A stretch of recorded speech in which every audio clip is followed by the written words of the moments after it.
మోసం, కాంగ్రెస్ అంటేనే దగ, కాంగ్రెస్ అంటేనే ద్రోహం. ఇవాళ కాదు, తెలంగాణ ఆంధ్ర కలిసి నుంచి మొదలుకొని మొన్నటి 2014 ఎన్నికల్లో హామీలు ఇచ్చేదాకా, 2024 ఎన్నికల్లో 23 ఎన్నికల్లో హామీలు ఇచ్చేదాకా కాంగ్రెస్ చేసినటువంటి మోసాలు అన్నీ కావు. ఒక్క వర్గానికి కాదు, ఈ దేశంలో ఉన్నటువంటి అన్ని వర్గాలకు కాంగ్రెస్ మోసం చేసింది, దగా చేసింది, కుట్రలు చేసి అధికారంలోకి వచ్చింది. తెలంగాణ రాష్ట్రంలో కూడా అనేక రకాలైనటువంటి హామీలు ఇచ్చి మేము 10,000 ఇస్తామంటే 15,000 ఇస్తామని చెప్పి, అధికారంలోకి రాగానే 2 లక్షల రుణమాఫీ చేస్తామని చెప్పి, ఒక్కటి కాదు, ఈ రాష్ట్రంలో మోచేతికి బెల్లం పెట్టి రైతులకు నాకిచ్చే ప్రయత్నం చేసింది కాంగ్రెస్ పార్టీ, ముఖ్యంగా రేవంత్ రెడ్డి, అబద్ధాల రేవంత్ రెడ్డి. దాంట్లో భాగంగానే వరంగల్లో చాలా స్పష్టంగా వారి డిక్లరేషన్ ఇది, ఈ వరంగల్ డిక్లరేషన్ వారిది మాత్రమే. దీంట్లో రాహుల్ గాంధీ, సాక్షాత్తు ఆ పార్టీ నాయకుడు రాహుల్ గాంధీ గారు వచ్చి వరంగల్ డిక్లరేషన్లో రైతు భరోసా కింద 15,000 రూపాయలు రైతు భరోసా, అదేవిధంగా 2 లక్షల రూపాయలు రుణమాఫీ అని చెప్పి గెలవగానే 9వ తారీఖు నాడు మాత్రమే, అంటే 3 నాడు ఓట్లు అయిపోతాయి, 7 నాడు ప్రమాణ స్వీకారం చేయగానే వెంటనే రుణమాఫీ అని చెప్పి చాలా కంఫర్టబుల్గా, చాలా మోసం చేయడంలో మా అంత నిష్ణాతులు మరొకరు లేరు అనే పద్ధతిలో కాంగ్రెస్ పార్టీ మోసం చేసిందని చెప్పడానికి రుణమాఫీ నిలువెత్తు నిదర్శనం. అనేక సందర్భాల్లో రుణమాఫీ విషయంలో కాంగ్రెస్ పార్టీ నాయకులు చేసినటువంటి విచిత్రమైనటువంటి కామెంట్స్ని మనం ఒకసారి చూడొచ్చు. ఒకసారేమో 42,000 కోట్లు అన్నారు, ఆ తర్వాత 35,000 కోట్లు అన్నారు, ఆ తర్వాత 28,000 కోట్లు అన్నారు, చివరికి వాళ్ళు చేసింది 22,000 కోట్లు మాత్రమే. రుణమాఫీ పేరు మీద ఈ రాష్ట్ర రైతాంగాన్ని మోసం చేసింది కాంగ్రెస్ పార్టీ. మరోవైపు మా ప్రభుత్వ హయాంలో దాదాపు రైతు బంధు పేరు మీద 73,162 కోట్లు, రైతు బీమా పేరు మీద 5,465 కోట్లు, రుణమాఫీ పేరు మీద 28,275 కోట్లు, మొత్తంగా 106 కోట్లు, మొత్తంగా 1,06 కోట్ల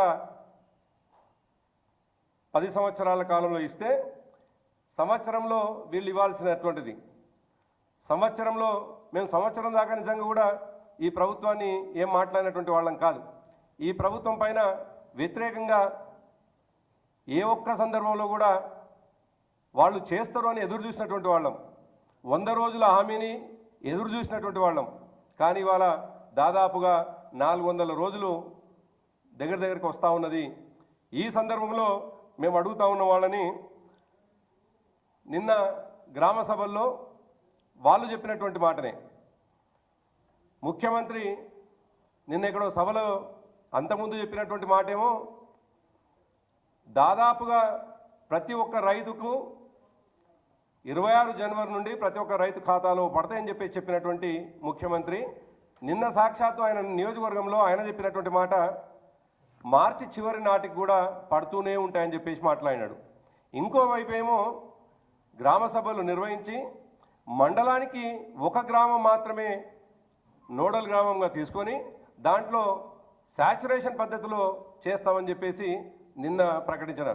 అంటే ఒకదానికి పొంతన లేకపోవడం, ఒకదానికి ఎటువంటి అది లేకుండా రైతులని మోసం చేయడం చాలా కంఫర్టబుల్గా కాంగ్రెస్ పార్టీ చేస్తుంది అనడానికి ఇది నిలువెత్తు నిదర్శనం. ఇవాళ మనం చూస్తూ ఉన్నాం, మండలంలో ఒక గ్రామం అయితే మొత్తంగా 600 గ్రామాలు దాటట్లేదు. అంటే 600 గ్రామాలు అంటే 12,000 గ్రామాలు ఉన్నటువంటి తెలంగాణలో 72 లక్షల రైతులకు అందాల్సినటువంటి తెలంగాణ మన రైతు భరోసా మరి 600 గ్రామాలకు మాత్రమే, అంటే 800 నుండి 1000 కోట్లు మాత్రమే ఇప్పుడు రైతు భరోసా పేరు మీద రైతులకు ఇచ్చే ప్రయత్నం చేస్తూ ఉంది కాంగ్రెస్ ప్రభుత్వం, ముఖ్యంగా రేవంత్ రెడ్డి ప్రభుత్వం. ఇది చాలా స్పష్టంగా కనిపిస్తూ ఉంది. వీళ్ళ మోసం ఏందో, వీళ్ళ దగా ఏందో చాలా స్పష్టంగా కనిపిస్తూ ఉన్నది. మరి అదే కాకుండా గ్రామాల్లో ఇవాళ గ్రామ సభలు జరుగుతూ ఉంటే మాట్లాడటానికి పోయినటువంటి వాళ్ళను ఈ పని ఎందుకు చేయలేదు, ఇచ్చినటువంటి హామీలని ఎందుకు నెరవేర్చలేదు అని అడగడానికి పోతున్నటువంటి రైతాంగాన్ని ఇష్టం వచ్చినట్టుగా లాఠీ చార్జీలు చేసి రైతుల మీద దాడి చేయడం చాలా స్పష్టంగా కనిపిస్తూ ఉన్నది. ఇవాళనే కాదు, మా భూములు ఎందుకు గుంజుకుంటామని చెప్పేసి మాట్లాడుతున్నటువంటి లగచర్ల రైతులని అరెస్టులు చేసి దాదాపు 50 రోజులు జైల్లో పెట్టినటువంటి కాంగ్రెస్ ప్రభుత్వం ఇవాళ మీరిచ్చినటువంటి హామీని మీ మాట ప్రకారమే మీరు ఎందుకు ఇవ్వలేదు అని అడుగుతూ ఉంటే గ్రామ సభల్లో రైతాంగం మీద దాడి చేస్తూ ఉన్నారు. నిన్నటికి నిన్న జనగామలో మా శాసనసభ్యుడు పల్లా రాజేశ్వర రెడ్డి గారు, ఆయన హక్కుగా ఉన్నటువంటి, ఆయన ప్రజాప్రతినిధి కాబట్టి ఒక ఎమ్మెల్యేగా తన నియోజకవర్గంలో జరిగేటువంటి గ్రామ సభల్లో పాల్గొనడానికి పోతే కాంగ్రెస్ కార్యకర్తలు గూండాలాగా వ్యవహరించి గుడ్లతోటి రాళ్లతో కొట్టే ప్రయత్నాన్ని తీవ్రంగా బీఆర్ఎస్ పార్టీ ఖండిస్తూ ఉన్నది. ఒక శాసనసభ్యుడు తమ ప్రజల పక్షాన మాట్లాడడానికి, రైతాంగం పక్షాన మాట్లాడడానికి మీరిచ్చిన హామీని గుర్తు చేయడానికి పోతే ఇవాళ మీ కాంగ్రెస్ గూండాల చేత దాడి చేయించడం ఏ రకంగా సమర్థించుకుంటారో ఇవాళ కాంగ్రెస్ పార్టీ సమాధానం చెప్పాల్సినటువంటి అవసరం ఉన్నది. కాంగ్రెస్ పార్టీ ఒక్కరోజు కాదు, అనేక సందర్భాల్లో అనేక హామీలు ఇచ్చింది. ఈ హామీలన్నిటిని కూడా తొంగలో దొక్కి, ఇచ్చిన హామీలన్నిటి కూడా గాలికి వదిలేసి ఇవాళ డైవర్షన్ పాలిటిక్స్లో భాగంగా అనేక విషయాల్ని తెర మీదకి తీసుకొచ్చి తమ ఇచ్చినటువంటి హామీలని ఎగనామం పెట్టే ప్రయత్నం చేస్తూ ఉంది. దానికి నిరసనగానే ఇవాళ రైతాంగం పక్షాన బీఆర్ఎస్ పార్టీ ముందు నుంచి నిలబడి ఉన్నది. టీఆర్ఎస్ పార్టీ ఆనాడు పుట్టిందే ప్రధానంగా రైతాంగ సమస్యలపైన. నీళ్లు, నిధులు, నియామకాల్లో ప్రధాన ట్యాగ్ లైన్ అయినటువంటి నీళ్ల విషయంలో నీళ్ల ఆధారంగా ఉన్నటువంటి వ్యవసాయానికి అండగా నిలబడాలని చెప్పేసి ఇవాళ టీఆర్ఎస్ పార్టీ, ముఖ్యంగా బీఆర్ఎస్ పార్టీ అనేక సందర్భాల్లో రైతాంగానికి అండగా ఉన్నది. అందుకే ఇవాళ రైతుకు ఇచ్చినటువంటి హామీ నెరవేర్చినటువంటి ప్రభుత్వం ఇవాళ రైతాంగం గుండెవలిగినటువంటి పరిస్థితి ఉన్నది. ఏ గ్రామంలో పోయి చూసినా సంవత్సర కాలంలోనే రైతాంగం పడుతున్నటువంటి ఇబ్బందులకు నిలువెత్తు నిదర్శనంగా దాదాపు 410 మంది రైతులు చనిపోవడం చాలా దుర్మార్గం, చాలా బాధాకరం. వీరు చేసినటువంటి దుర్మార్గాలకు సాక్ష్యం ఇవాళ 410 మంది రైతులు చనిపోవడం అనేటువంటిది. అందుకోసం బీఆర్ఎస్ పార్టీ ఆధ్వర్యంలో రైతాంగానికి అండగా ఉండాలని, రైతులకు ప్రభుత్వం ఆదుకోవాలని మా కమిటీ ఇవాళ తెలంగాణ జిల్లాలో తిరుగుతూ ఉన్నది. ఎక్కడికి పోయినా కానీ, ఏ గ్రామానికి పోయినా కానీ వాళ్ళు పోతున్నటువంటి క్రమంలో ఏ ఇంట్లో ఆత్మహత్య చేసుకున్నటువంటి రైతు ఉంటాడో ఆ రైతు చనిపోయినటువంటి కుటుంబం దగ్గర పోతే వాళ్ళ ఆర్తనాదాలు, వాళ్ళ బాధతోటి నిజానికి మా కమిటీ అనేక రకాలుగా అనేక అనుభవాలను ఎదుర్కొంటూ ఉన్నది, చూస్తూ ఉన్నారు. మరి వీటన్నిటికీ నిరసనగా రైతాంగానికి అండగా ఉండడం కోసం, రైతు పక్షపాతంగా ఉండడం కోసం ఇవాళ నల్గొండలో రేపు పెద్ద ఎత్తున రైతు మహాధరణ చేయబోతా ఉన్నాం.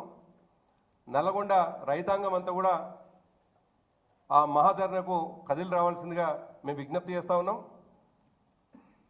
ఇవాళ తెలంగాణ ప్రజలకు తెలుసు,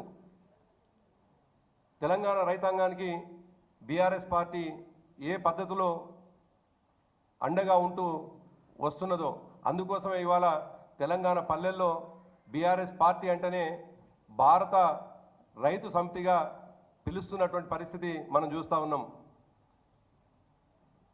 తెలంగాణ రైతాంగానికి భారత రాష్ట్ర సమితి ఎప్పుడు అండగా ఉంటుంది. దాని కొనసాగింపుగానే మొన్న చేవెళ్లలో షాబాద్లో మహాధరణ నిర్వహించినాం. రేపు నల్గొండలో నిర్వహిస్తూ ఉన్నాం. భవిష్యత్తులో అన్ని జిల్లాల్లో కూడా ఇవాళ రైతాంగానికి ఇచ్చినటువంటి హామీని నిలుపుకోలేనటువంటి కాంగ్రెస్ పార్టీ చేష్టలకు నిరసనగా తప్పకుండా మా ధర్నాలు మా నిరసనలు కొనసాగుతూనే ఉంటాయి. ఎటువంటి దాడులు చేసినా ఈ ప్రభుత్వం పోలీసులను ఉసుగొల్పి మా కార్యకర్తల పైన ఎటువంటి దాడులు నిర్వహించినా మేము రైతాంగానికి అండగా ఉంటాం. రైతు పక్షపాతిగా పనిచేస్తూ ఉంటాం. కేసీఆర్ గారి నాయకత్వంలో తప్పకుండా రైతు పక్షపాతిగా మా పార్టీ నిలబడి ఉంటుంది అనేటువంటి విషయాన్ని ఈ సందర్భంగా గుర్తు చేస్తూ ఉన్నాం. Thank you.